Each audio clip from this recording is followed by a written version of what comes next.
The test of unity lasted less than a day and exposed a reality buried under decades of rhetoric. Welcome to Hindu Infopedia. Iran has spent over 45 years projecting itself as the defender of the global Muslim community, standing against Western power and Israel.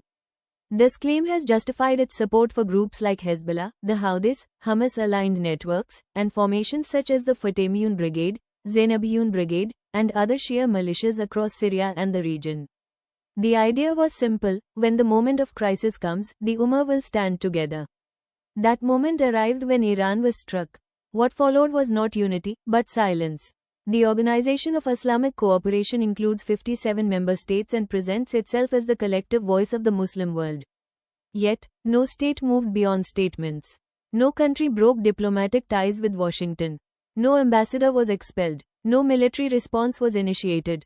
The response existed, but only on paper. The geography of this silence is revealing. United States Central Command operates from Doha in Qatar. The Fifth Fleet is based in Bahrain. Key air bases exist in the United Arab Emirates and Saudi Arabia. These are not peripheral states, they are central actors in the Islamic world. The same region that speaks of solidarity also hosts the infrastructure of American military power. This is not an anomaly. It is history repeating itself. From the Battle of Siffin in 657, to the Iran-Iraq war that killed close to 1 million Muslims, to the Yemen conflict with hundreds of thousands dead, internal conflict has been a recurring pattern. The Shia-Sunni divide, stretching over 1400 years, continues to shape alliances and rivalries. Saudi Arabia and Iran have competed since 1979 across Lebanon, Iraq, Syria, Bahrain, and Yemen. In Syria, Hezbollah has fought Sunni factions extensively, often more than it has engaged Israel. Pakistan presents another example. A nuclear-armed Muslim-majority state with a significant Shia population, it exchanged missile strikes with Iran in 2024. When Iran faced external attack later, Pakistan avoided escalation. Strategic interests took precedence. The Palestinian issue offers the longest-running evidence. For over 75 years, it has defined political rhetoric across the Muslim world.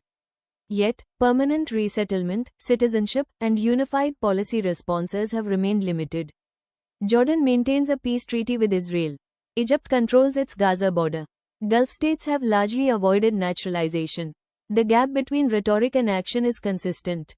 Even within sects, the pattern holds. Sunni factions in Syria have fought each other. ISIS targeted fellow Sunnis. In Iraq, Shia militias have clashed internally. The Pakistan-Afghanistan tensions further underline how quickly alliances dissolve under pressure. The conclusion is direct. The Islamic world is not a single geopolitical unit. It is 57 states, each driven by its own national interest. The concept of Ummah holds religious meaning, but it has not translated into coordinated political or military action. This is not a one-time failure. It is a repeated outcome across decades.